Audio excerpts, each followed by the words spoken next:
এই যে একটা সরকার আমরা 5ই আগস্টের গণ অভ্যুত্থানের পরে এখানে আহ, মানে ফর্ম করা হয়েছে, অর্থাৎ আওয়ামী লীগ সব কোন সময় যে আতঙ্কটা ছড়াতো, আওয়ামী লীগ আতঙ্ক ছড়াতো কি যে এরপর নেতৃত্ব দিবে কে, অর্থাৎ আওয়ামী লীগের বিপরীতে ক্ষমতা আসবে বিএনপি, বিএনপির নেতা নাই, তাহলে নেতৃত্ব দিবে কে?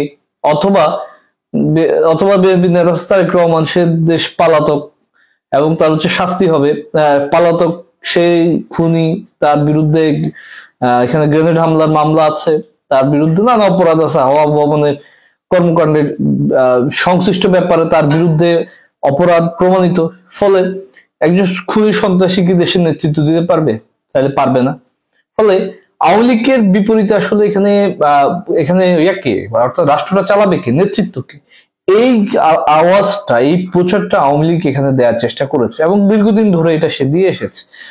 এই কারণে যখন 5ই আগস্ট অভ্যুত্থান হয়, একটা অপরিকল্পিত অভ্যুত্থান, আন্দোলনটা শুরু হয়েছে মূলত যে কোটা সংস্কারকে কেন্দ্র করে, সেটা আন্দোলনের একটা ধারাবাহিক মানে সেইটা টার্ন করতে করতে ক্ষমতা, মানে আওয়ামী লীগের যে ডাকসাই ক্ষমতা এবং ডাকসাই প্রধানমন্ত্রী শেখ হাসিনার পতনটা নিশ্চিত হয়। ফলে এরকম একটা শূন্যতার মধ্যে তখন একটা সরকারকে এখানে রিফর্ম করা হয়, যারা হচ্ছে এখানে যে সরকারটা এখানে এসে এই রাষ্ট্রটাকে পরিচালনা করবে, এই অতীতের সবগুলো সংগ্রামের যে অর্জিত শিক্ষা সেটাকে গ্রহণ করবে এবং সে সংগ্রামের চেতনাগুলোকে লালন করে একটা একটা বাংলাদেশটাকে আরো বেশি সমৃদ্ধ এবং আরো বেশি স্বনির্ভর বাংলাদেশ হিসেবে গড়ে তুলবে। এই আকাঙ্ক্ষা থেকে এই সরকারটাকে এখানে বসানো হয়েছে এবং এখানে যাদেরকে এখানে রাখা হয়েছে উপদেষ্টা পরিষদে, দুজন শিক্ষার্থী ছাড়া আর সবাই মোটামুটি এখানে বিভিন্ন শাখায়, কেউ শিক্ষায়, কেউ অর্থনীতিতে, কেউ রাজনীতিতে, রাজনীতিতে না, ব্যক্তিগত পর্যায়ে নানা সেক্টরে খুবই গুরুত্বপূর্ণ ভূমিকা রেখেছেন বা রাখছেন। এরকম লোকজনকেই এখানে আমরা দেখলাম যে সরকারে রাখা হয়েছে। কিন্তু এরা সরকার এসে করছে কি? প্রশ্ন হচ্ছে করছেটা কি? আপনি আপনার কোন একটা প্রতিষ্ঠানে যদি আপনি কাজ প্রপারলি না করেন তখন কি হয়? প্রপারলি কাজ না করলে আপনাকে চাকরি থেকে ছাঁটাই করে দিবে, চাকরি থেকে বের করে দিবে, আপনাকে থাকতে দিবে না। ফলে এদেরকে যে আমরা চাকরিতে নিয়োজিত করলো যে জনগণ, তাইলে এরা করছে কি? অর্থাৎ নিয়োগটা দেয় জনগণ, ভোট দিয়ে নিয়োগ দেয় কিংবা আন্দোলনে রক্ত দিয়ে নিয়োগ দেয়। এখানে উপদেশটা কিন্তু ইউনুসের বাবা, ভাই, বোন, আত্মীয় স্বজন কেউ এখানে মানে 5ই আগস্টের অভ্যুত্থানে আহত অথবা নিহত হয়নি। এখানে আসিফ নজরুল কেউ আহত নিহত হয়নি। এখানে যে সালাউদ্দিন আহমেদের কেউ আহত নিহত হয়নি। এখানে শেখ বশিরউদ্দিনের কেউ আহত নিহত হয়নি। তবুও এদেরকে এখানে দেওয়া হয়েছে। কেন দেওয়া হয়েছে? কারণ এইখানে এই শাসনটা, রাষ্ট্রটাকে চালানোর জন্য যে আপাতকালীন যে জায়গা, তাদেরকে দায়িত্ব দেওয়া হয়েছে, তোমরা রাষ্ট্রটাকে চালাও, এমন ভাবে চালাও যাতে করে হচ্ছে এখানে আমাদের বিগত দিনের যে যে ত্রুটিগুলো ছিল, অর্থনৈতিক সংকটগুলো তৈরি হওয়ার সম্ভাবনা ছিল। সালাউদ্দিন আহমেদ যেহেতু একসময় সে বাংলাদেশ ব্যাংকের গভর্নর ছিল, তাকে এর জন্য সেখানে বসানো হয়েছে, অর্থনীতি ভালো বুঝে বলে, আইন ভালো বুঝে বলে আসিফ নজরুলকে আইনের শিক্ষক, তাকে বসানো হয়েছে। ইউনুসকে বলছে ঠিক আছে, আপনি তো বহু নোবেল টোবেল নিয়ে আসছেন, বহু ছুটাছুটি করছেন, বহু দেশ বিদেশে নাকি আপনার অনেক নাম, দেখি রাষ্ট্রটা চালাই দেখেন কেমন পারেন। তো এই জন্য তাদেরকে এখানে বসানো হয়েছে। এখন আমরা দেখলাম এরা কি পাচ্ছে, গত প্রায় 6 মাস 7 মাস হতে যাচ্ছে, এদের মানে এদের পারফরমেন্সটা কি, এদের পারফরমেন্স এভলিউশন যদি করা হয় দেখা যাবে গড়ের মাঠ। এদের পারফরমেন্স এভলিউশন এত বেশি নিম্নগামী যে এরা মানুষের মৌলিক জায়গাটাকে ধরে কাজ করছে না। কিরকম কাজ করছে? এরা হচ্ছে এখানে উপরতলায় কিছু করে, যেমন খুশি তেমন বলো, এরকম একটা আয়োজন করে, মানে অর্থাৎ এটাকে সেমিনার বলতেছে। এই যেমন খুশি তেমন বলো আয়োজনের মধ্যে এক একজন এক এক রকম ইতিহাস বেত্তা, এক একজন এক এক রকম রাষ্ট্র চিন্তক। মানে আমি দেখছি যেমন খুশি তেমন বলাতে এখন দেখি শব্দগুলো লিখে অমুক চিন্তক, অমুক তার নামের শেষে চিন্তক। আরে সর্বনাশ, এত চিন্তক দেশ ছিল কই আগে এতকাল? এত চিন্তক তো আমরা দেখি নাই। চিন্তকদের তো রাজপথে কন্ট্রিবিউশনটাও দেখি নাই, কিন্তু তারা আছেন। তারা নাকি এখন বিরাট চিন্তাশীল। এই চিন্তাশীলটা কি করে? এক একবার এক এক হাওয়াই কথা মার্কেটে লঞ্চ করে। যেমন আমাদের সলিমুল্লাহ খান, কথায় কথায় উনি এমন সুন্দর করে কথায় কথায় সলিমুল্লাহ খান হচ্ছে এখানে গ্রাম সিকে মেরে দেন এক সুন্দর করে লাখাকে মেরে দেন, সুন্দর করে আলতুসারকে মেরে দেন, কিন্তু বলেন না এটা যে ওদের কথা, মানে নিজে বড় বুদ্ধিজীবী এটা প্রমাণ করার জন্য ওদের কাটপিস করে কথা এখানে চালিয়ে দেন। কিন্তু এই যে এটা এরকম বহু দেখি চিন্তক, এখন চিন্তকে ভরপুর দেশ, এত চিন্তক এখানে যে ছিল এটা তো আমরা আগে জানতামও না।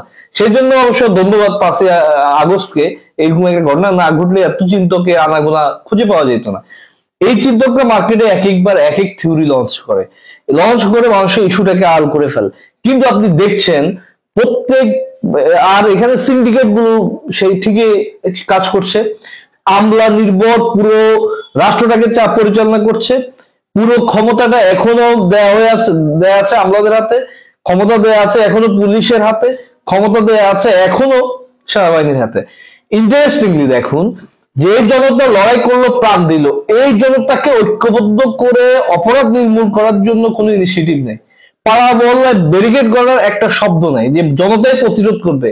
যে জনতা 71 এনেছে, 90 এনেছে, যে জনতা 24-এ অভ্যুত্থান ঘটিয়েছে, সেই জনতাই প্রতিরোধ করবে অন্যায়কে, সে জনতাই প্রতিরোধ করবে সিন্ডিকেটকে। সেই জন্য যে পাড়া মহল্লায় ব্যারিকেড গড়ে তোলার জন্য যে সংগঠিত করা, ইন্সপায়ার্ড করা, সেই জায়গাটার মধ্যে তারা নাই। বরঞ্চ কি আছে, জনগণকে আরো কিভাবে বিচ্ছিন্ন করে ফেলা যায় এবং সেটাকে নানা গোত্রভুক্ত করা যায়, এই প্রচেষ্টাটা আছে। এখন এই প্রচেষ্টা করতে গিয়ে কি হচ্ছে, এখানে যদি সিন্ডিকেট ভাঙতে পারছে না, সেখানে মানে তদবির করছে, আমলাদের তদবির করছে, কাকে কোথায় প্রমোশন দিবে, ডিমোশন দিবে, কাকে ছাঁটাই করবে, কাকে লে অফ করবে, এই ধরনের তদবির গুলো করছে। এর ফলে ব্যবস্থাটা পূর্বে যা ছিল তাই এখন বলবৎ আছে। কিন্তু পূর্বের ব্যবস্থা যেহেতু মানে একটা নির্দিষ্ট কাঠামোর মধ্যে ছিল, অর্থাৎ এই কাঠামোর বাইরে গেলে খবর ছিল, হয় পুলিশ দিয়ে পিটাবে, না দলীয় বাহিনী দিয়ে পিটাবে, আর কিছু না হলে পার্লামেন্টে দাঁড়িয়ে হলে ওইটা সাইজ করে ফেলবে, অথবা তার ভয়েস মানে মোবাইল কল রেকর্ড এগুলো ফাঁস করে হলো এদেরকে কণ্ঠ চিপ দিয়ে ধরবে। এই সুযোগ যেহেতু এই ব্যবস্থাটা তখন ছিল, শক্তিশালী ছিল, ফলে অনেক চিন্তকদের তখন আনাগোনা এই অর্থ দেখা যায় না। এখন যেহেতু এই জায়গাটা উন্মুক্ত হয়ে গেছে, এখন অনেকজন অনেকমুখী কথা বলে, এটার ত্রুটিটা হচ্ছে কি, আসল কথাটা আড়ালে পড়ে যায়। আর আসল কথা আড়ালে পড়ে যাওয়ার কারণে সুবিধাটা হচ্ছে কি, রাষ্ট্রটা যে ফ্রেমটা আছে, সেই ফ্রেমটা এখনো বলবৎ আছে, আর সেই ফ্রেমের আন্ডারে এখানে কাজ হচ্ছে। সেই ফ্রেমের আন্ডারে কাজটা চলতে গিয়ে কি হচ্ছে, সেই ফ্রেমের আন্ডারে কাজটা চলতে গিয়ে বরাবরই যে ঝামেলাটা, সংকটটা তৈরি হচ্ছে, এখানকার মানুষের জীবন মান উন্নয়নের জন্য যেই কাজটা করা দরকার সেই কাজটা আর হচ্ছে না। আর এই কাজটা না হওয়ার কারণে যে সংকটটা তৈরি হচ্ছে এখানে, সেই সংকটটা হচ্ছে কি, কাজটা তৈরি না হওয়ার কারণে যে সংকটটা তৈরি হচ্ছে, শ্রমিক বিদ্রোহ বেড়েছে, শ্রমিকদেরকে ইচ্ছাকৃত বেকার করে ফেলতেছে, তারপর কৃষকদেরকে এখানে তার ন্যায্য দামটা দিচ্ছে না, এখানে বাজারটাকে সে নিয়ন্ত্রণ করতে পারছে না, সে দেশীয় সক্ষমতার বিপরীতে আবার বিদেশি সাম্রাজ্যবাদী শক্তির উপর নির্ভরশীল হয়ে পড়ছে। এই নির্ভরশীলতার প্রভাবে হচ্ছে বিভিন্ন সেক্টরে আসলে ক্ষোভটা বাড়ছে, যেটা শ্রমিকদের মধ্যে বললামই, কৃষকদের মধ্যে, শিক্ষকদের মধ্যে। এখন এই শিক্ষকরা কারা? মাদ্রাসার শিক্ষকরা। এই মাদ্রাসার শিক্ষকরা কিন্তু সবাই যে ওই মামুনুল হকের মতো ভণ্ড, কিংবা ওই যে হেফাজত ইসলাম, জামাত ইসলামের মতো ধর্ম ব্যবসায়ী, বিষয়টা এরকম নয়। এই শিক্ষকদের একটা জেনারেল ধারা থেকে পড়েও ওখানে ইংরেজি পড়ায়, বাংলা পড়ায়, তারপর আরবি শিক্ষকরা পড়ায়। এই মাদ্রাসাগুলোর কথা আপনারা জানেন, এখানে প্রায় মোটামুটি অঙ্ক, ইংরেজি সব ব্যাপারই আছে, একটা বাড়তি সাবজেক্ট আছে আরবি, এগুলো পড়ায়। তাইলে এই যে পড়ানোর জন্য যারা আছে, এরা অনেকেই জেনারেল ধারার শিক্ষক যারা ওখানে যুক্ত আছেন। এখন ধর্ম বিশ্বাস আর হচ্ছে একজন মানে ধর্ম ব্যবসায়ী, বিশ্বাস আর ব্যবসায়ী, দুটোর মধ্যে একটা বড় পার্থক্য আছে। একজন ধর্ম বিশ্বাসী, তার যদি তার সততা, যদি তিনি কম্পারেটিভলি সৎ হন, একজন ধর্ম বিশ্বাসী তিনি সৎ হন, উনি এই কাজটা করলে আল্লাহ দেখবেন, ঈশ্বর দেখবেন, খোদা দেখবেন, এই ভয়ে উনি একটা অপরাধ করতে চান না। কিন্তু যিনি বিশ্বাসী নন, তিনি কিন্তু একটা অপরাধ